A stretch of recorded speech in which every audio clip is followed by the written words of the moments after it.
Hi there, Mac. I'm here with my 382nd Booktube video, and today I'll be bringing you a book review for Doctor Who The Silent Stars Go by Dan Abnett. This is an 11th Doctor with Rory and Amy as companion, in my opinion, pinnacle era Doctor Who. And in this one they land on the planet of Hereafter, where a burgeoning colony are suffering from a third consecutive harsher winter. 3 years ago snow started falling in winter, and it's just got worse there on in. And then livestock start to go missing. And then people. Something's going on. There's a slight clue on the front cover in that it features ice warriors, but that's only tell part of the story. And as is typical of this sort of thing, the group gets split up very early on.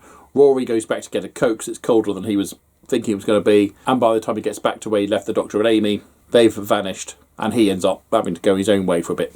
And eventually encounters one of the missing colonists who's hiding from something that she found in the woods. So Rory and Vesta try to find out what's going on their side of things. Meanwhile, the Doctor and Amy, along with Vesta's sister, are trying to find out what's going on from where they are. And yeah, I'd say it played out like a pretty decent Doctor Who episode. The three characters from the show all felt like they were being portrayed by their respective actors. But I never felt this was a story that I could have seen on the screen, interestingly enough. And two things I like particularly about this one was expectancy. When Rory bumps into Vesta, she's describing the thing that she saw in the woods. He describes the thing that he saw in the woods. And they're both thinking they're talking about the same thing for a lot of their early adventure.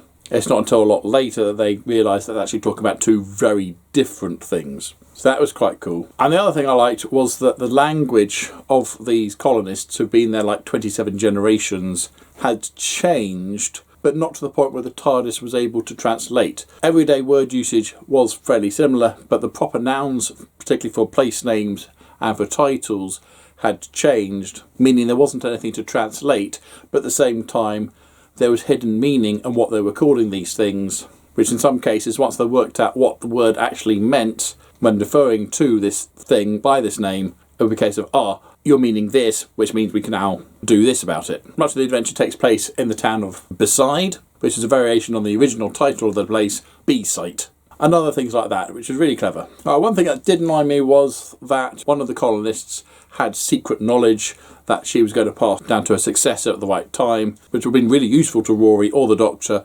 earlier on. But these people were so beholden to their almost mystical guide, Emmanuel, or Emmanuel, that being able to think outside of their dogma was unthinkable. And yeah, the big reveal was somewhat spoiled by the front cover, but there was a second big reveal beyond that, which meant it wasn't just Ice Warriors, we've got to fight Ice Warriors this time. The answer was a lot more complicated than that. This was a really quick, easy read. I think I flew through this in a couple of days. A solid addition to the Doctor Who storyline. Worth buying. So have you read The Silent Stars Go By? What did you think about it? If you have, what's your favourite Doctor Who story? Either episode, film, book, audio adventure, whatever. Comment down below, please.